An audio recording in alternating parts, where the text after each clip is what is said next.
Yep. Give me a nod when you're ready. Like Shooter's ready. Stand by.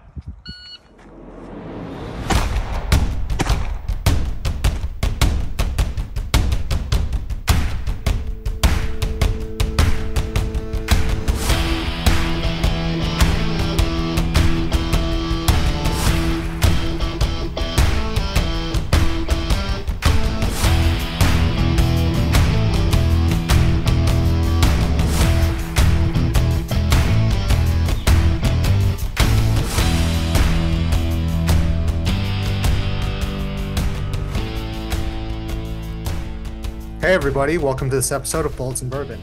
Today, it's just me, Frank Gal. Matt is not going to be joining us today. He has a lot going on. He is very close to finishing his associate's degree, so I'm going to be conducting the interview today. But our guest today is Harrison Vansky. I ran into him at the Carolina Classic in 2023. Very good PCC shooter. We got to talking. He joined the Army for a little bit, so we're going to go through a lot of these things. But if you want a little bit of a background, his episode on Manny Talks Shooting is what I based a lot of these questions off of. But Harrison, appreciate you taking the time to come on the show, man. Awesome. Thank you for having me. I'm very, very happy to be here. Very happy to be hanging out with you tonight, man. Hell yeah. So let's start with your time in the Army. And I know that, your dad was a career soldier on the officer side. But tell us a little bit about how you decided to join the military. Well, let's see here. It all started with an ACT score that wasn't the best in the world, and didn't really have much kind of lined up after high school. I kind of thought military, didn't really think, just kind of on that 50-50 mark. And I kind of talked to my dad a little bit and ended up pushing me to go towards that route. So went to the recruiting station, got my ASVAB, did everything I could, and ended up second job available was 11 Bravo infantry. So it was the second fastest one to get me out. Ended up doing that. I went through basic, ended up getting stationed out at Schofield Barracks, Hawaii, which was cool because I actually got to live there when I was younger, so I was familiar with the area. Kind of had general roots tied down out there too. So stationed out there, just did 4 years. I really enjoyed it, but at the same time, it was very much grunt style life, and the whole time I think my biggest catchphrase was I should have went to college, but I enjoyed it still, ended up getting out. And yeah, I mean, it was just about 4 years, nothing too crazy. Infantry lifestyle. It was all around pretty simple. So Yeah. So, I mean, living in Hawaii is one of those rare pleasures. I think looking back at your time on the island, what's like the thing you miss the most? And then what's one thing that you just don't miss at all about living there? So Hawaii is a great place.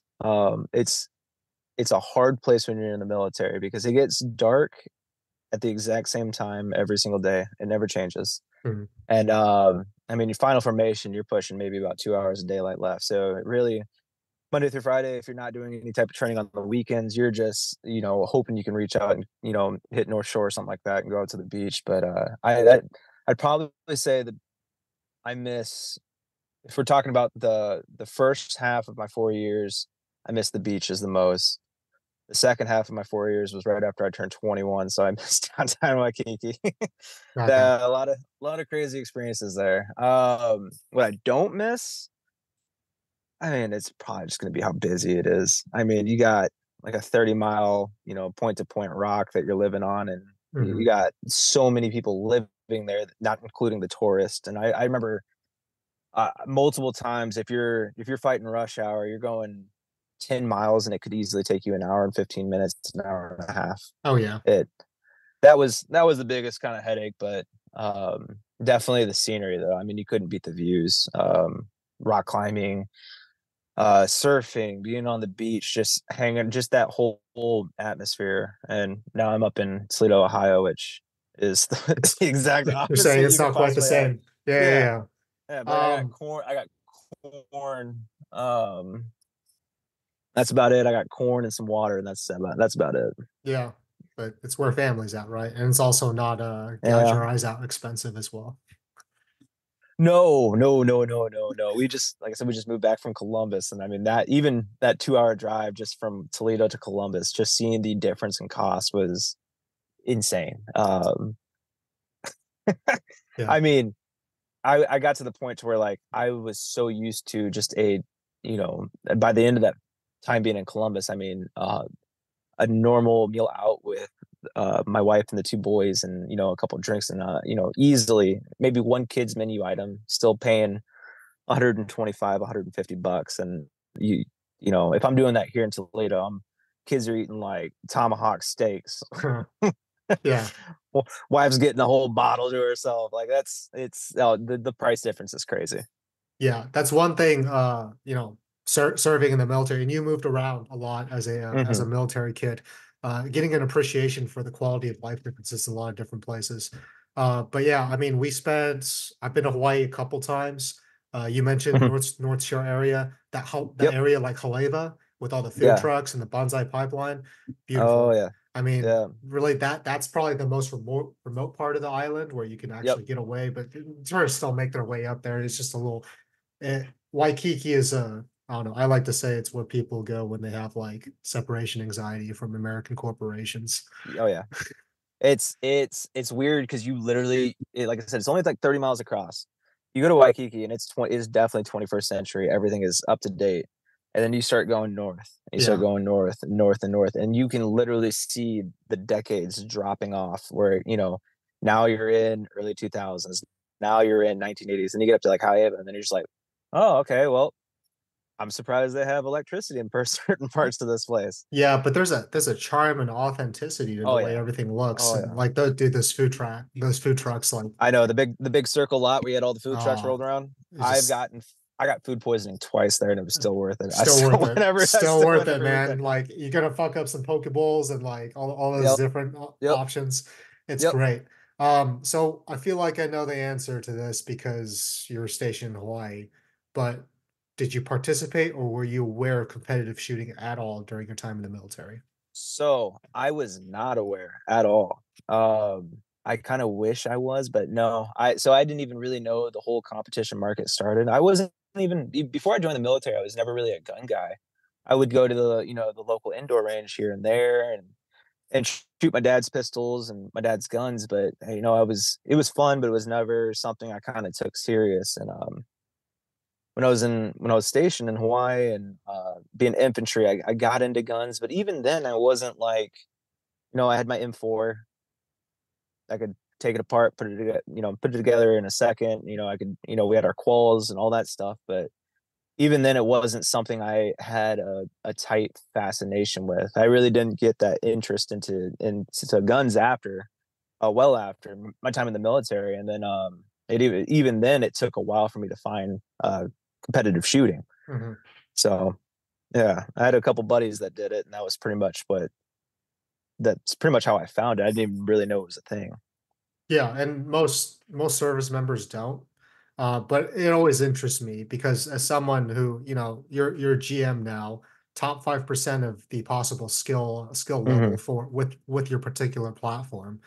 Looking back, um, how do you see your training in the Army as an infantryman differently now that you've dabbled or now that you've dedicated yourself to Oh practical my shooting? gosh, dude, I probably would have stuck around longer because I would have been able to get into training somehow, and it would have been a whole different just life if I had the same knowledge I do now back when I was then.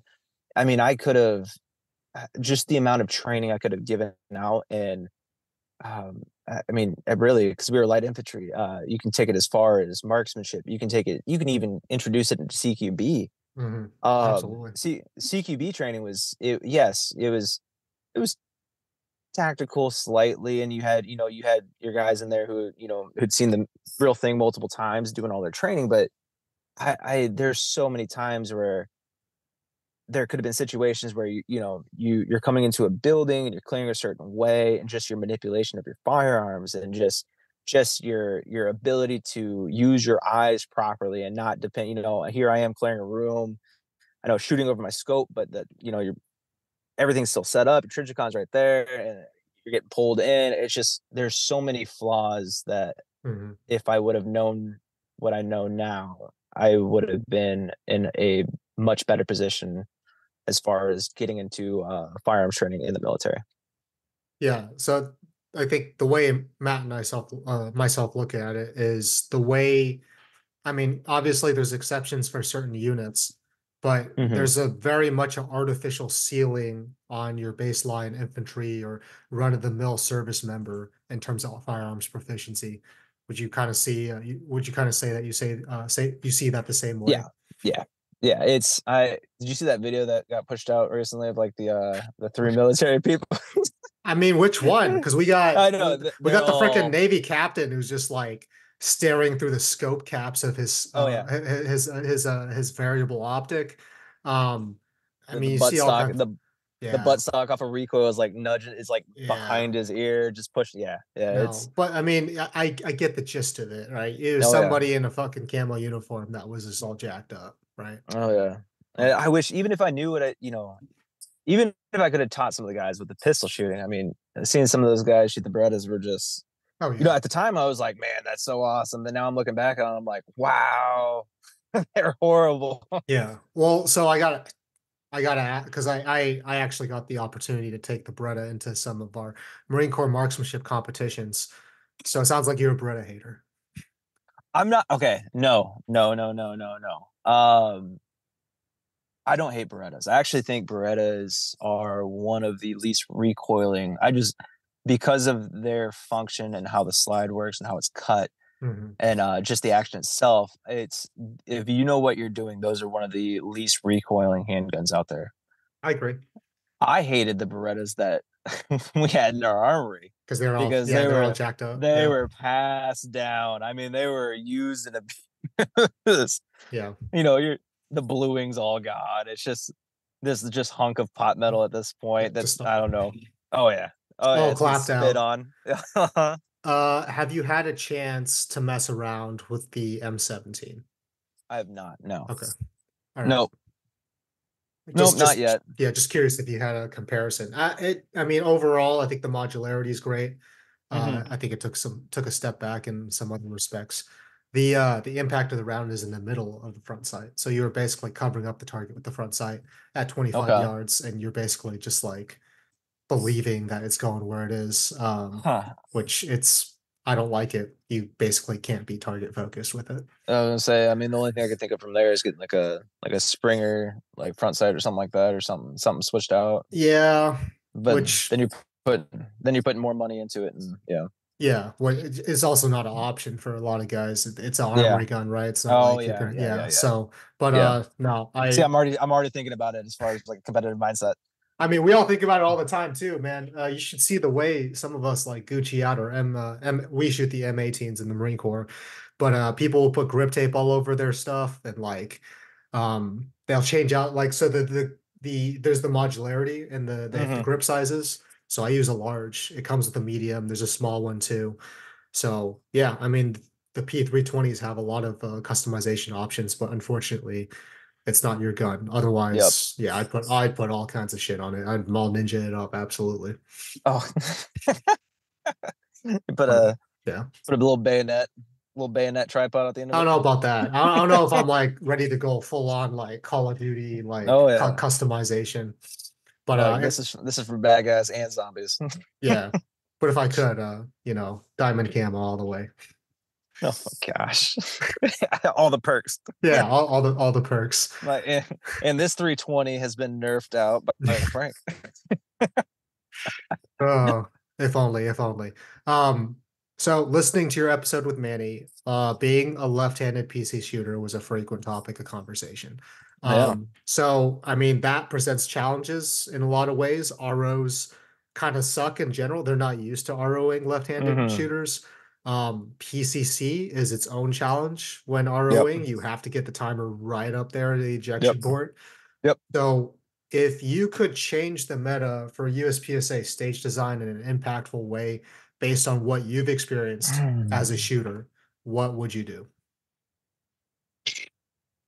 See, if I it's not something I would do in particular to a stage. It would be more towards a match. Um I would have a match set to where I would try to find, you know,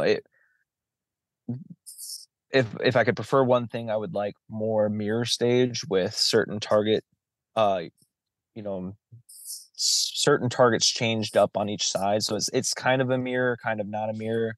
But as far as moving across, you can take it left to right, right to left. I like, or have say you have like a three position where one position can be, you can still have it. It'll benefit you taking it left to right to left or right to left to right. Mhm. Um, it I think those are the stages I really like because it opens up the options. Mhm. I've shot a few majors where it felt like 9 out of 10 stages where you could look down, you shoot on the last day, you just look down, and you're like, okay, well everybody started here, well everybody ran that way. Um, I think having the mirror stages and having those options open make just stages in general more fun. Now, as far as like a typical, like a whole entire match, I would like to see it more 50-50 if they couldn't do it with like a mirror type stage, which you, I feel like maybe majors do a good job, but locals are probably 90% right hand friendly. Right. I would like to have it mixed up to where whenever you're putting a stage down on the ground, you're actually looking at it and you're building it up. Have it set to where okay, I can see where this is more friendly to a right-handed shooter, and that next stage that comes around, I'm going to do a left-handed friendly stage, right hand, left hand. That way, you're also, it's tough for people who are left-handed, um, and then also it's kind of you being left-handed, you learn how to do a lot of stuff right-handed, or at least a lot of stages that tend to go for the right-handed shooters, but Mm. that way the right-handed shooters can also get that training too. I'm kind of in a weird point because I am left-handed, but I'm not completely left-handed. I actually prefer left to right Mhm. across stages, so I'm Mhm. pretty much kind of going against myself, and I think that's partially I am left eye dominant. I shoot left-handed, I write left-handed, but everything else I do is right-handed. Okay. So I've kind of got this weird, kind of ambidextrous, kind of non-ambidextrous type thing going on. So I can go left to right, right to left. It doesn't bother me. But if I had to prefer something, I'd prefer left to right, and I think that's partially because of how many times I've gone to stages where everything kind of suits a right-handed person better. Yeah. What I've noticed sometimes, because I'm the match director I have been the match director on Quantico for the last year. I Mhm. recently gave it up to the member of the Marine Corps shooting team. But I've noticed that if you mess with the start position, sometimes it can make a stage that's very biased in one way. For example, if you force people to start in the middle, or if you put two starting positions at both Mhm. ends, you can kind of open it up in a lot of ways.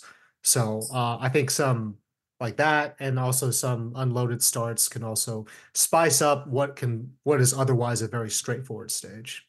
Oh yeah, yeah. I mean, there's ways to get around it for sure, and I feel like at least the clubs around me, in the last year. Well, I guess I should. When I was in Columbus, the clubs were really good there, but the clubs I went to frequently in Toledo. When I went down to Columbus and came back, I feel like the Mhm. matches I've seen, they've completely changed the spice and they've made it um, a lot more. I don't want to say fun. Fun's not the best. It is fun, but the options have increased on every single stage. It's Okay. they've gotten more creative in their stage Okay. design, and it's been fun shooting since I've been back. So, Yeah, yeah, very cool, man. But let's talk about making Grandmaster. oh yeah, So how long were you a M before you finally got your GM card? I was an M in PCC for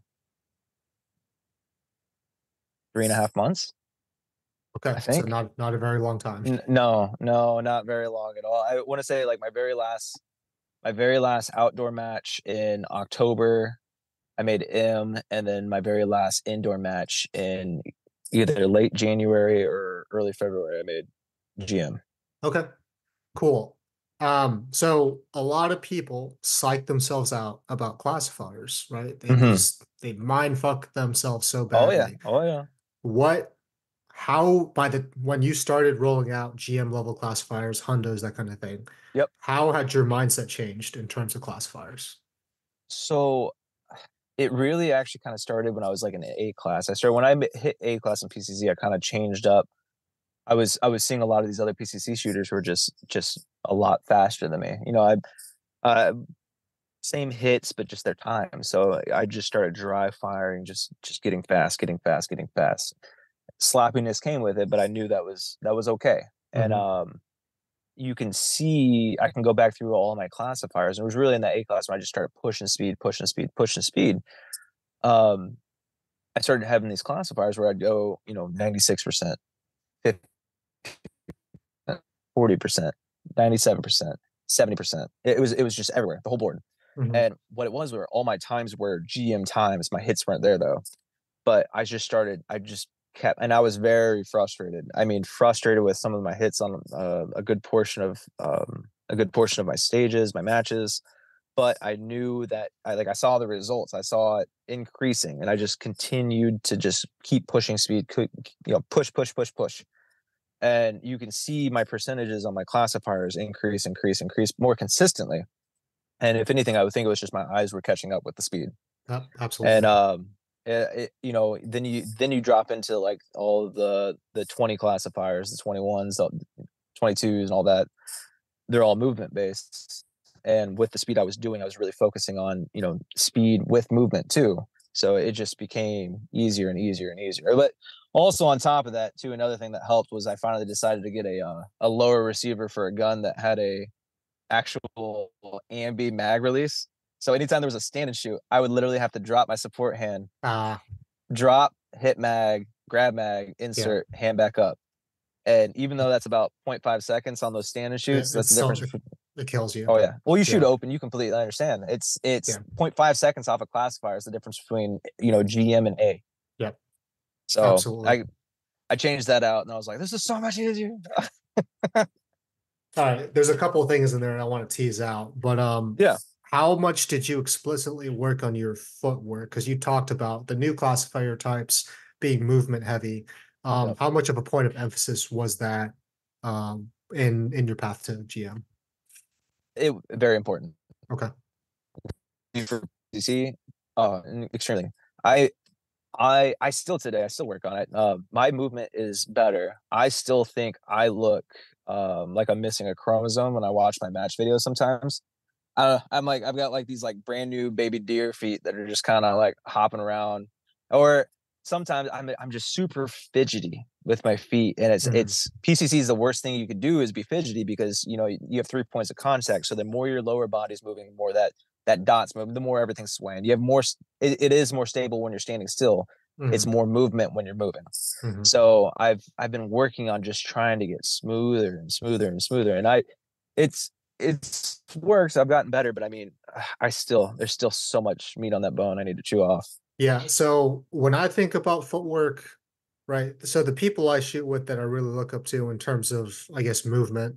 I don't know if you've run into him, Joshua Cardenas. He's a PCC shooter. Goes by Not Cardi ran B. into him. Yep, I've seen him. I've seen his videos. Okay. Yeah, he's a him. great shooter. Yeah, and on the open side, it's Chris Gelnet. So yep, like it's two very different movement styles, right? Chris never stops moving his feet. He's not moving super fast, but he is basically cruising through the entire course and just killing alphas. Josh, though, has incredible foot speed, like the fastest feet I've ever seen, but I've never seen that guy out of balance either. So I guess when I think about footwork, I think about foot speed and balance. So have you like been working those things separately or in tandem? Or I have. I would say separately. Honestly, now that you mentioned it, yeah, it is probably a good thing that I kind of blended in. I've been doing it separately. I'd have my main focus of movement is, at least for training, is more as a blending, and balance would be into my entering into my exiting. That's kind of how I picture both of those, but to do both of those together would actually be something that I should start training more. I never really kind of thought about adding it together. Well, I think just moving in local matches and just having it be a point of emphasis, it's going to test that. I mean, I work on them separately. I guess, for me, my warm up on match day, major matches, I don't do this for locals. I jump rope, it just gets the feet moving, right? And then I'll do the agility ladder, but separately. Part of my Achilles rehab was just using a balance board, right? Just one of those things that basically, I'll be on one foot, I'll stick the leg out front, back, left, right, and I'll just try to maintain balance. And I found that that's helped tremendously. So just Yeah. curious as to what your take was. No, I mean, whatever you're doing, it's working, man. I see the videos. You're Hey, agile. You're agile, man. oh, Woo! Your feet don't even touch the ground. It's like your upper torso is just like yeah. it's like you look like a ghost just floating through a See, stage. it's funny that you say that because, I feel the same way about myself. You mentioned that, you talked about the baby deer feet. I see like so many inconsistencies and I guess just little, right, like feet settling. I'm just like, Yep. just get your balance. It's difficult for me. My left Achilles went like back in 21. Took me a while to get back from it. It's better Hmm. now, but I find at times that I'm just slowly like losing balance. So I don't know. It's just something, we're getting old, right? And then, Oh yeah. you lived the infantry life for 4 years. Like you have Yeah. some ailments that are you're just managing at this point. Oh yeah. Uh I mean, 4 years I shrunk half an inch. Yeah. Yeah, you get it. yeah, dude, it's rough on you. Like Yeah. that Yep. lifestyle is not for everybody. Yep. And I completely understand why you wanted to move on and do other things. Okay. So what is your view on the balance between dry fire and live fire practice? Dry fire. I think dry fire is extremely important. So kind of the reason I actually ended up because I was shooting pistol before I got to PCC. Okay. The reason I kind of did the swap over to PCC, honestly, I was kind of looking at it more as a time efficiency.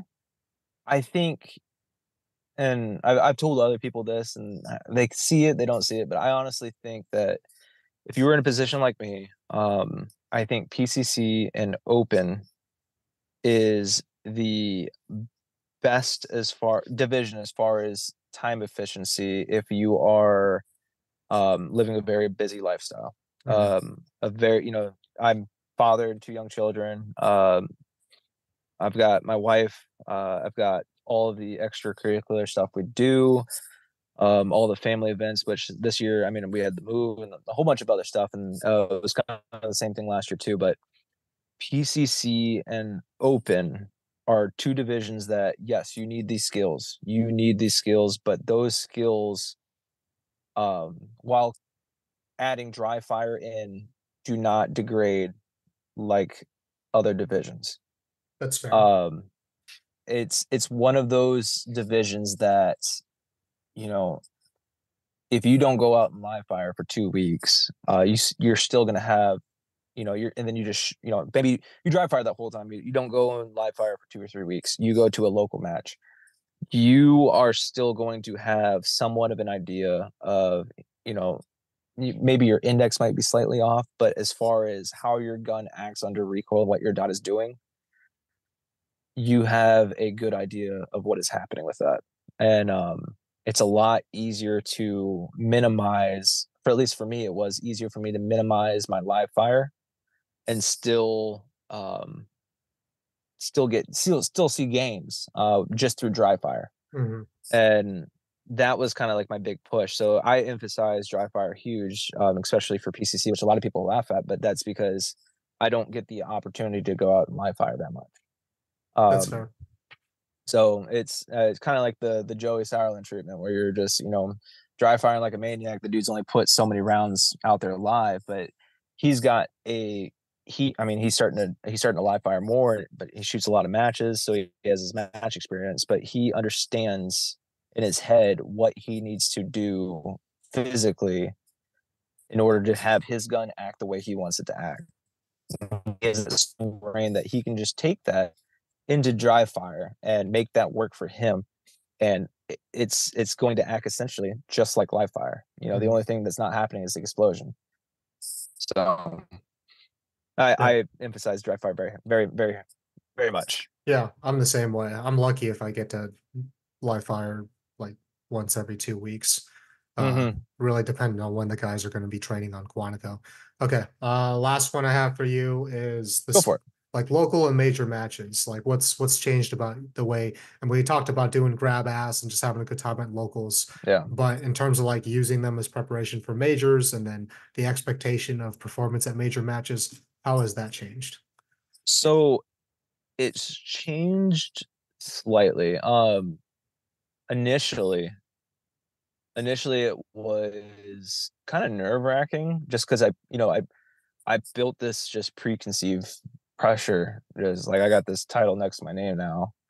And it took a couple of matches for me to kind of, take a step back and be like, it doesn't, I'm still the same dude I was 2 months ago. I'm still the same guy I was a month ago. Um, Nothing's different. I have a GM next to my name. If I took that GM away and went to a local, somewhere that I'm not used to going to, no one would have any idea who I was. Mm-hmm. They're gonna treat me just like a normal dude. Be like, oh shit, he's actually kind of good. And then it's the same thing. It took a couple matches for me to understand that. As far as what I'm looking for, it hasn't really changed, to be completely honest. I look at matches, or I guess as far as local matches, I look at local matches as one. The first thing I need to do is have fun. Mm-hmm. I try to have fun because I've gotten also in road to get GM. I lost some of that fun. And it kind of took a little bit of a toll. It wasn't so much of a burnout, but It I started guess you can. it started to feel like work. Yeah, Yeah. yeah. It was. It just kind of. Yeah, I had a goal, and all I wanted was that goal, and I lost track of why. I'm out here taking my own time away from my family. Why should I be? I have a crap stage. Why am I going to beat myself up for 3 days about that? Yeah. So, goal number one is to have fun. Goal number two is to come into the match with something that I want to kind of just test, improve on. Something that like I'll watch videos of myself, and then Tom Castro will pick stuff out too that I'll draw. I do the shooting academy with Tom Castro, and he'll pick out videos, or I'll pick out things from his videos to work on in dry fire. And out of the things I do in dry fire that he's kind of picked out, I will also I by dry fire for 2 weeks, I'll find which one of those things I suck the most at. And then I will come into this match being like, all right, you suck at this. Every stage, let's try to do this somewhere. And that's pretty much what I do at locals. And majors are completely different. Majors are just really it's just a mentality thing. It's just trying to figure out when to be aggressive, trying to figure out when to be conservative, get your points. It's you're trying to find that thin line between points, aggression, points, aggression. Mm-hmm. You just ride that line for however many stages you got for a major. I honestly, I prefer shooting majors over locals as far as my match performance. I just think it's a lot less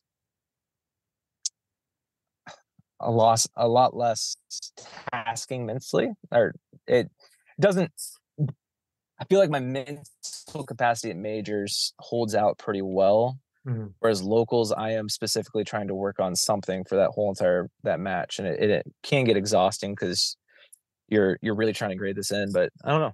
Yeah. I actually, like I said, I prefer majors. I like Yeah. majors a lot. So There's other things going on in locals too, right? And you maybe squatted with friends that you haven't really talked to in a while. yep. You're trying to catch up.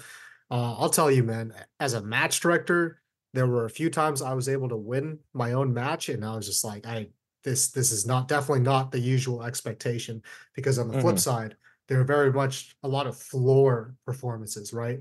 Like, say for example, I show up and I have to like mend 10 walls, and my volunteers put up the classifier and it's right, but because we're on a military base, it violates the left and right lateral limits, so we have to move it 2 to 3 times. And by the time I'm like ready, and then I got to check everyone in and take their money. And by the time it's ready, time for me to shoot, I'm just like, I just want to run the match. I don't even want to be a shooter anymore, right? Yeah, So there's getting just pulled left and right. yeah, Yeah. and the way I look at it is I'm there primarily for the shooters, right? It's a service I'm providing to the community. People Mm-hmm. paid to come to my match. They dealt with the ass pain of getting on a Marine Corps base just to shoot a match with with their gun and ammo. So that's where the priority has to be. It's not on me. But yeah, man, I think there's a lot more static going on in local matches, whereas when you go to a major, it's fucking game time, right? Oh yeah. You're there to smash, clear and simple. That's all Yep. there is to it. Here's what you need to do. So next match you throw, have your entry fee, or for $10 more, they can pay to watch you and you can answer questions.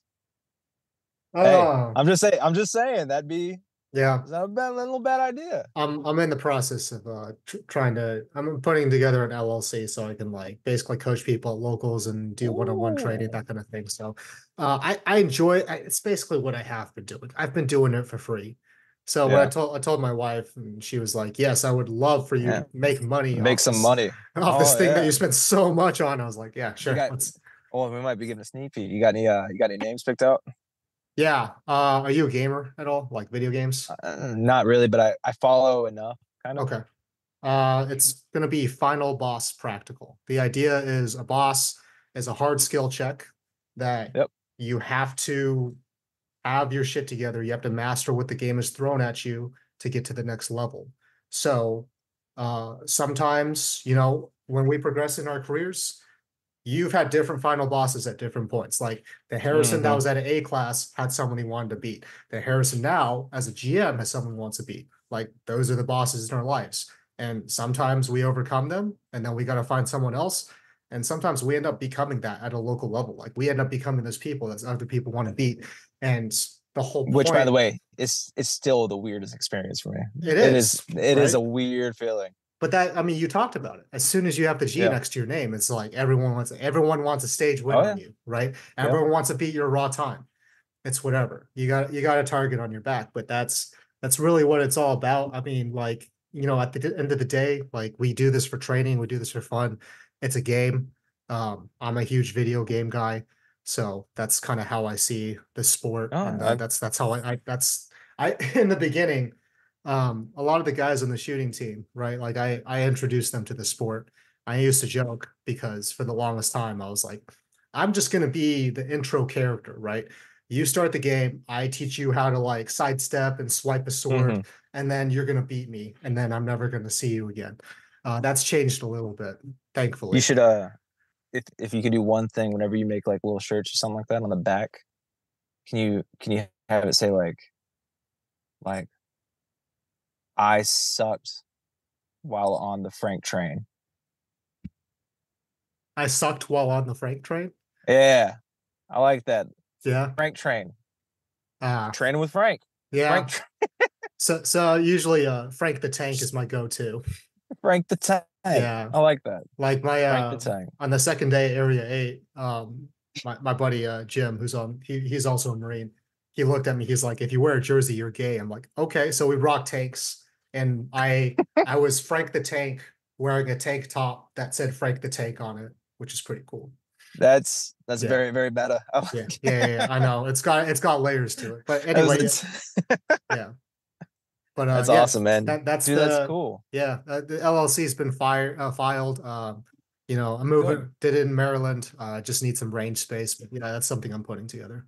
No, that's awesome, man. I definitely can see with how good of a shooter you are. There's so many people out there, I bet, especially on the East Coast that I mean would love to get some training from you. So Yeah. that's awesome. That's kind of I feel like once you get to a certain level, that's kind of always in the back of someone's mind too. Is like Yeah. you go around and you see some of these just instructor classes, and you're like, I could do that. That's Yeah. it's one of those things where Yeah. I it's think that, always back there. yeah, but I mean, as soon as you reach GM, people are going to come up and ask you questions anyway. They just are. Hmm. And most of us, because we did a lot of dumb shit and because we took a lot of detours, we want to help people. We want to help Yep. people find the right path. But the other question is, how much time and energy do you want to desert, like actually put into it? Hmm. Because we spend so much time training and competing on our own, but then you add instructing to it, man. And that's a You're whole starting to nother pull. game. Like the guys, Yep. the guys that do it full time, they are on the road. All like Joey Sauerland is getting it right now, and I'm Oh happy yeah. for him. And like he's got a lot to like, give people. But man, that Did you that need is yeah, Joey Sauerland levels, like those energy levels those guys have? Tom Castro, Joey Sauerland. You need to like, yeah, you need to be like injecting pre-workout strictly into a vein every yeah. morning or something just to get. Yeah. Oh yeah, reincarnation of a golden retriever puppy, maybe. yeah. It's my first impression of Joey when I met him. Yeah, no, fucking my first impression of meeting Tom Castro, I was like, this dude's like the fucking shooting version of like Macho Man Randy Savage. Like Yeah. that, it's just damn. He's got energy, Yeah, energy, energy, energy. he certainly does, and you feel it from a bay over. Oh yeah, Um, I want to talk a little bit about golf. So you golfed a lot in high school. oh yeah. When you're on Manny Talks, you talked about your aspirations to go pro.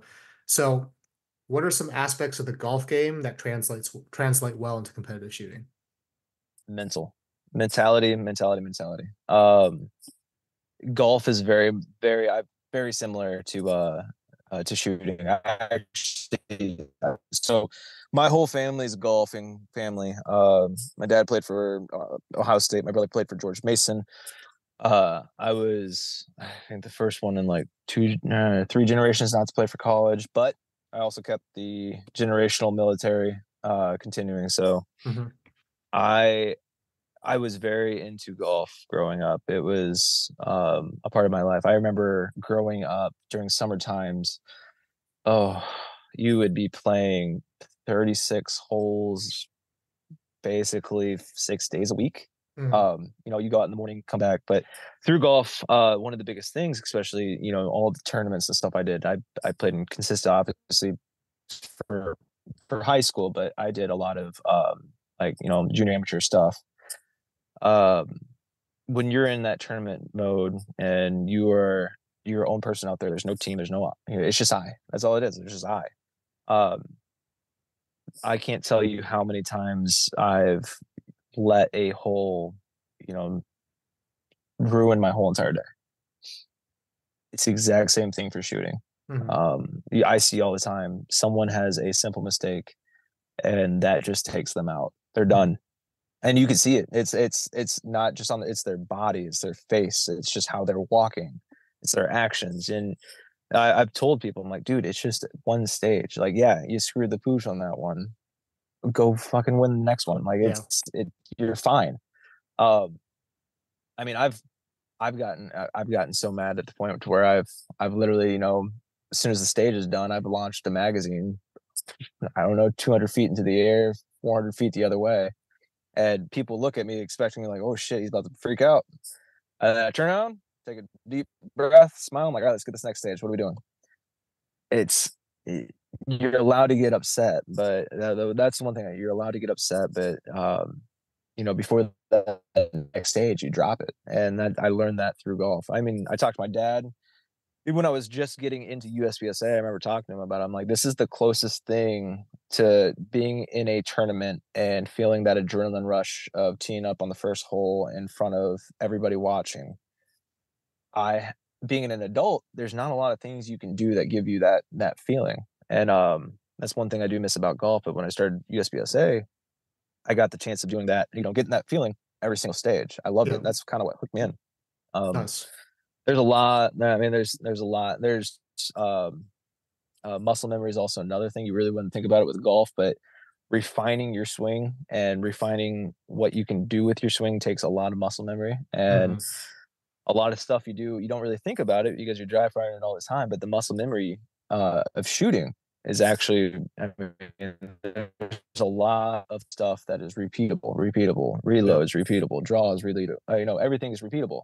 Hmm. Um, so me being out on the range for hours and hours and hours, I think that's also kind of the other reason why I like dry fire as much, is it's kind of the same thing. Like I said, there's a lot of commonality between the two.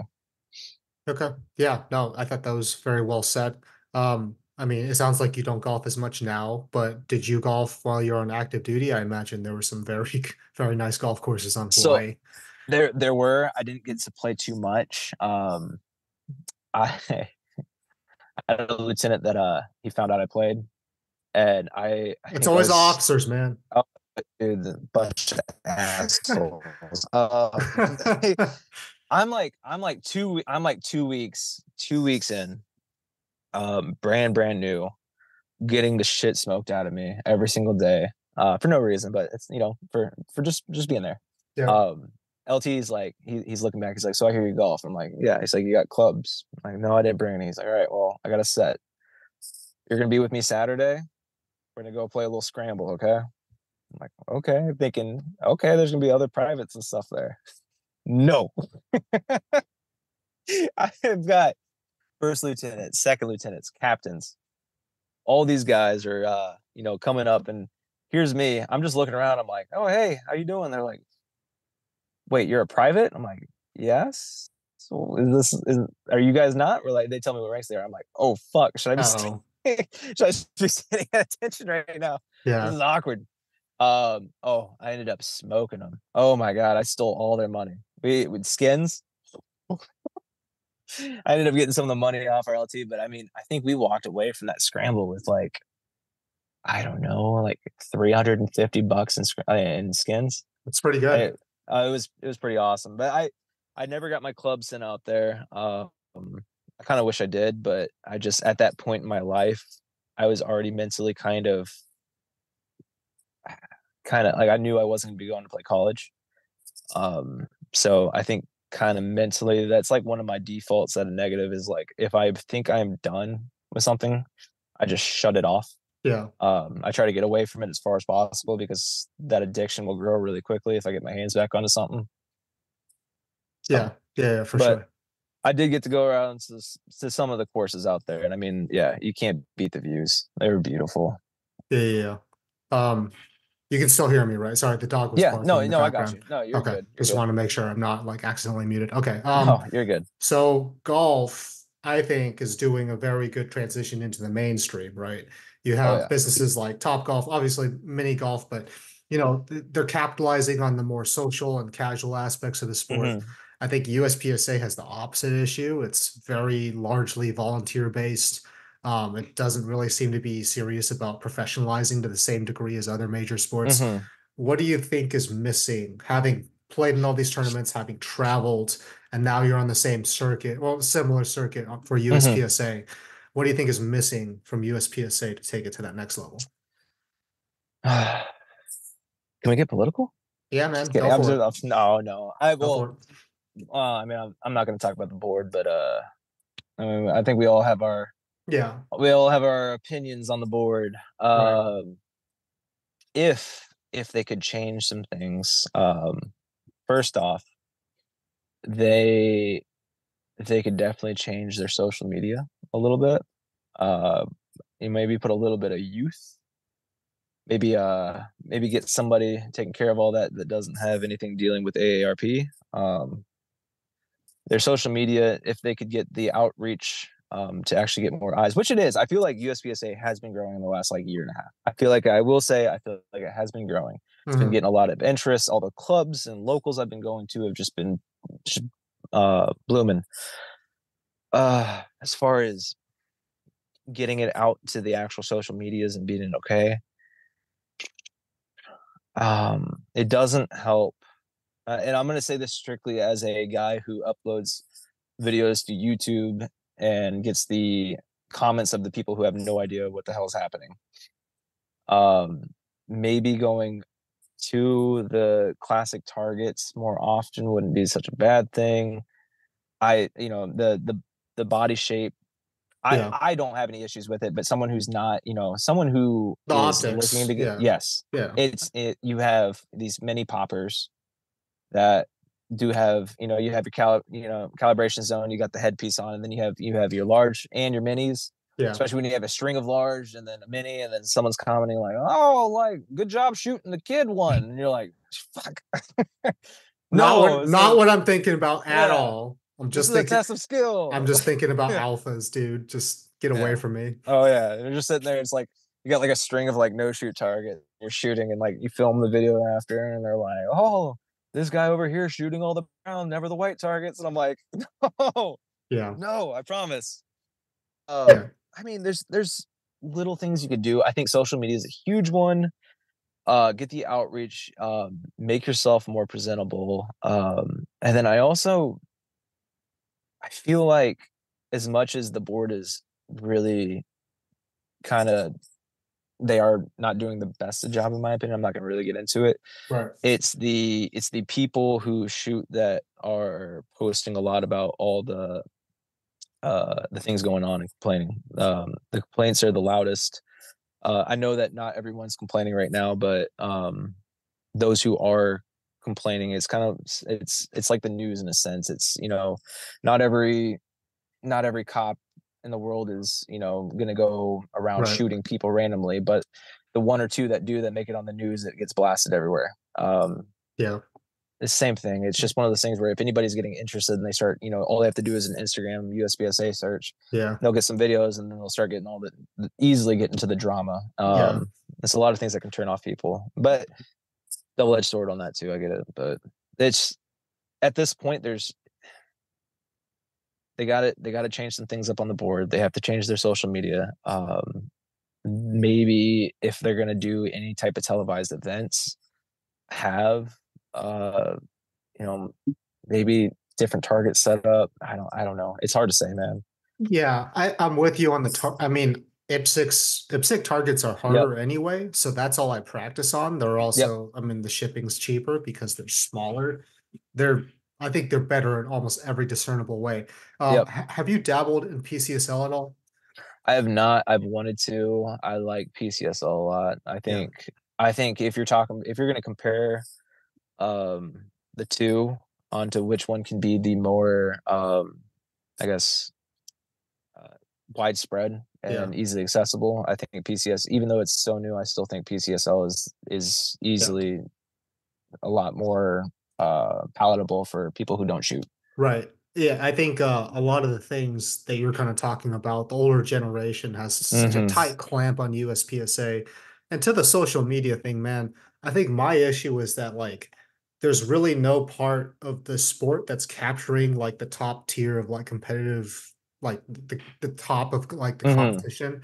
It almost seems like a lot of majors are geared towards tourism rather than actual like competitive format. Yeah. For example, I have a feeling that nobody is going to be covering Christian Seiler versus Eric Raffel. And by the time Uh, this episode comes out, this will yeah. already have happened, but nobody's going to be covering that. And that is such a missed opportunity. Oh yeah. Like that is like these are fucking titans about to Yep. like, clash with each other. Yep. Somebody needs to be there talking about, right, stage wins and strategy and the mental game and the standoff and the Mm-hmm. context to bring people into the sport.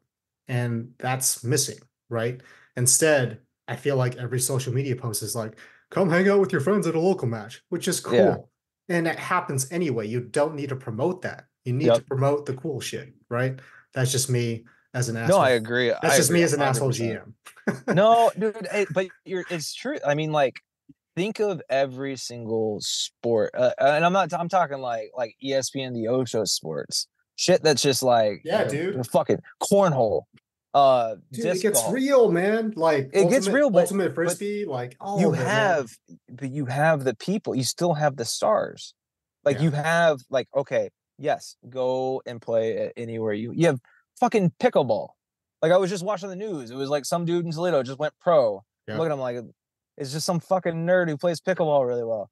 But at the Yeah. same time, it's cool. Like it put Yeah. your eyes. Like I see that and I'm like, that's stupid. And then like 10 minutes later, I'm like, I should fucking play pickleball. I might It be makes it good look at cool, it. right? Yeah. When you watch someone doing something beautifully to the best of Yep. human ability, it's fucking cool and you want to do it. Yeah. Even if it's going to take you like the next 10 years to get to that level. I mean, No, I agree. we watch professional sports for a reason. I'm not going to be an offensive lineman. Well, I could probably play one snap and then I'd Yeah. die. But like I still watch it. I still watch it Yeah. because I have an appreciation for it. But yeah, I thought you brought up some really good points in terms of the way the sport is presented. I think the IPSC targets is right on, man. I'm Yep. just, that I think and the reason I brought up the PCSL targets is yeah, they're humanoid, but they are just so Kind of. much they are slightly humanoid, but Yep. they're more demanding. Like they're harder, right? Like Yeah, the A they're zone is harder. just like the USPSA Yep. target. If you shoot high on the A zone, guess what? You You're might good. actually still get an alpha because of the head Oh box. yeah. Like it's really it's very accommodating.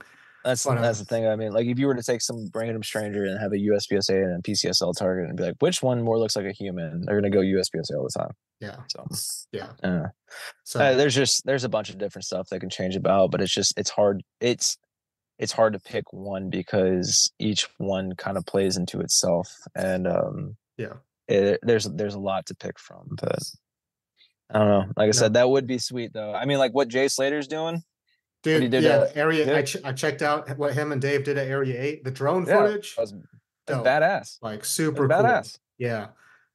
Which runs into another issue because I'd say most ranges are just the cell signal sucks.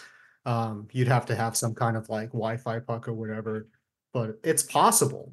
I You just would don't. have to have instead of granted, Shooting Sports USA, awesome. Instead of having an outside group, you would literally need to take funds and have a basically bus set up or something that can travel Yeah, to major, the big majors, nothing, run it through and see if it works. And I mean, literally have all of the Wi-Fi capabilities coming out of this truck, all the coverage, the cameras, the different angles. right, Have something like I said, like Jay Slater's doing. You have Jay, right, and then you need some younger guy who just doesn't really, some cool dude talks a bit of games, talks a little bit of shit, busts right. each other balls. It's just like the kind of Yeah, the back and forth between the two, and then have the coverage with the actual top shooters of the sport. yeah, It could be, and it's a lot of people talk about it's USPSA being a very hard sport to televise. It's just I think it's it's hard until they find the right pattern yeah, and the right way of going about it, and then it's going to be insanely easy. It's yeah.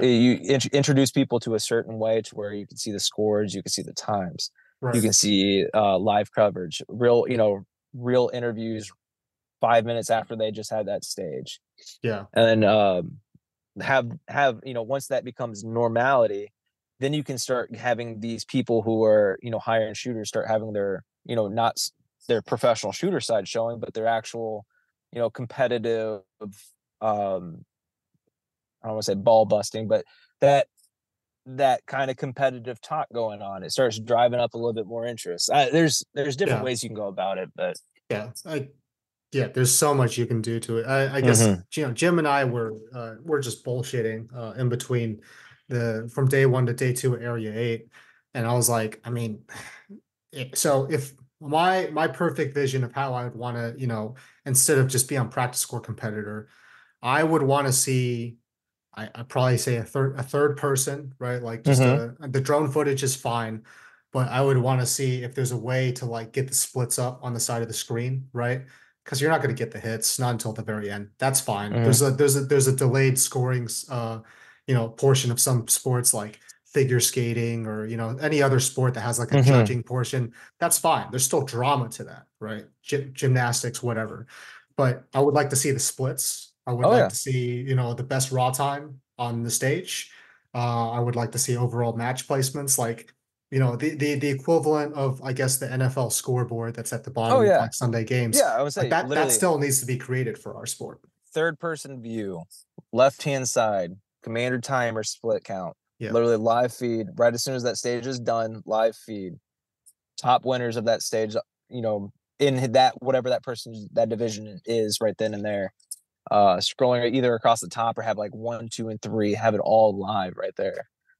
That'd be badass. Yeah. And then commentator Yeah. during, commentator after. Yeah, and that's difficult, right? I mean, I think Mm-hmm. live commentating is a lot hard. It's pretty difficult. Like this whole podcasting thing was very awkward when I first started out. Oh, I bet. But I mean, it's possible. I think like with the amount of brain power you have in the sport, I think you can find somebody with the right personality to do it. You can find someone with the right personality to do face-to-face interviews. Hell, you could Um, find somebody with the right connections. I yeah, mean, you know better than I do all the different jobs people have outside of shooting. It's a mixed bag of a whole bunch of different careers, and there's got to be at least a handful of people who are involved in the media industry. yeah, no, absolutely. But yeah, we're not going to solve, we're not going to catapult USPSA into the future, just with just this talk. But I do want to know, what your major match schedule looks like for this summer. So major match has dropped. Had Area 5 and Area 8 this year. I ended up actually dropping of those because of some family stuff and the move and a bunch of other things going on.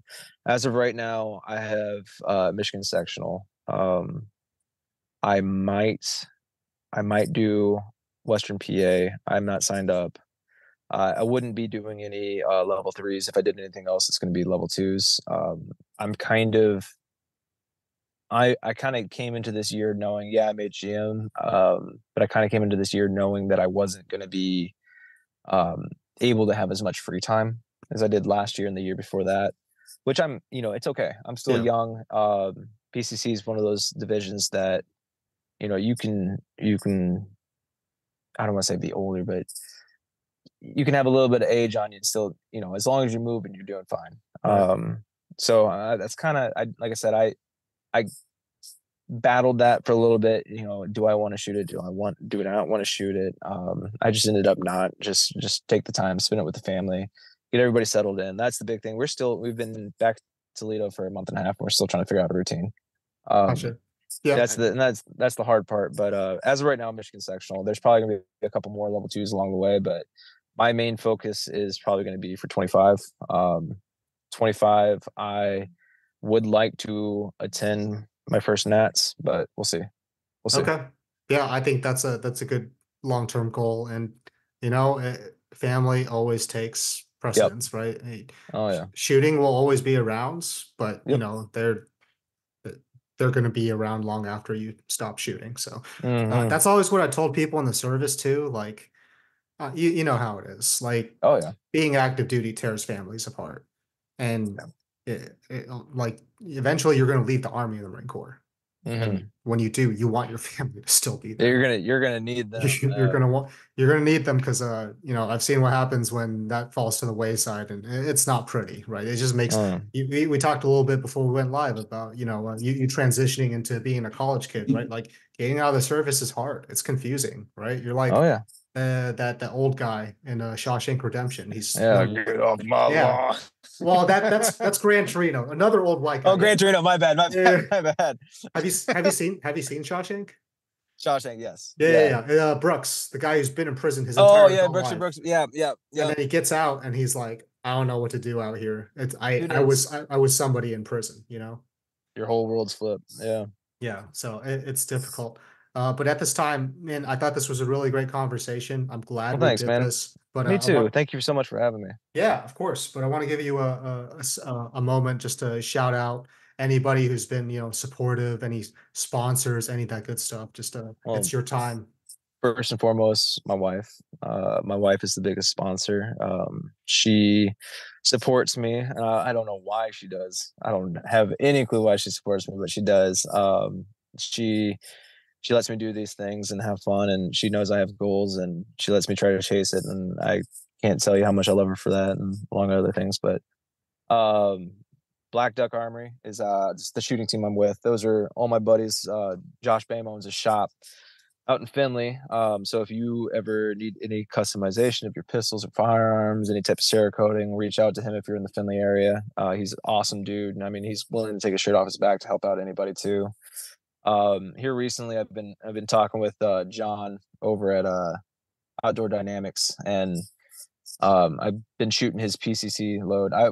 I will say to anybody who's out there listening that's thinking about shooting PCC or is currently shooting PCC, even if you reload your own ammo, John's new 115 rounds, I no joke, I reload my own ammo, or I've always have. Mhm. I have yet to make a PCC round that shoots as well as his PCC loud does. But he's been helping me out a little bit, which has been awesome. He's been a great guy. Yeah, outside of that, I'd like to thank big man upstairs, Always. hooking me up. I don't know. I'd like to thank oh God, what do they say in Talladega Nights? Oh, fuck, I can't remember what he I says. mean, there's a lot of I quotes in know. Talladega Nights.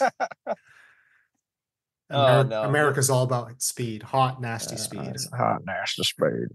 No, dude. That's pretty much it. I mean, like I said, mainly it's been kind of me doing it, but I got a couple of people helping me out. But like I said, I'm not one of those guys who are very, how do I put it? I don't have all the bells and whistles and the bling and stuff like that. I've kind of made it to GM with basically, I mean, if not a lot of money into the sport, let's put it that way. Most money is going to be in ammo, and outside of that, it's matches. But as far as the gear I have, there's not a whole hell of a lot. But like I said, the stuff I do have, it's all efficiency based. But Yeah, man. no, yeah, like I said, those are the guys that have been helping me out, and yeah, Yeah. Well, great to have you on, man. Again, thought cool. this was a really great conversation. For those of Oh, you, real quick, what's your major match look like for the last year? I haven't even asked you that. so I got Area 7. So we are moving, right? I'm moving Okay. to Annapolis. Right after I moved to Annapolis, I got Area 7, and then I'm coming out to Area 5. And then after that, I got Carolina Classic, Maryland State, and then I got Nationals. Are you coming out to Carolina Classic? I might. I Yeah, now that you you said say you it's had. in You said you had. That's it's where we first met. You said you had yeah, it's family there. Yeah, yeah. September, right? Early September. Yeah, Early September. Okay, yeah, I gotta look back at it, but I might do that. I might go sick because I think it's only like an hour away from my parents this time. So yeah, man. yeah, free Yeah, place to stay. yeah, yeah, Well, for dude, sure. whenever you come down to Area 5, just let me know. There's like a Chippendales we can go to or something like that. One of those nights. Dude, I We got mean, really, really, really good Mai Tais. we're Marines, man. There's we love our crayons and Oh yeah. we love the homoerotic stuff. So we're all about it. No, but seriously, dude, shoot me up whenever you come out to Yeah, Area 5. yeah, Maybe we for can grab sure, some. man. Yeah, absolutely. We'll make it happen. But to the Cool. listeners, let us know how we're doing. If you want to check up Harrison, we're gonna put his Instagram handle in our post announcement. Hope you enjoyed this episode, and we'll see you on the next one.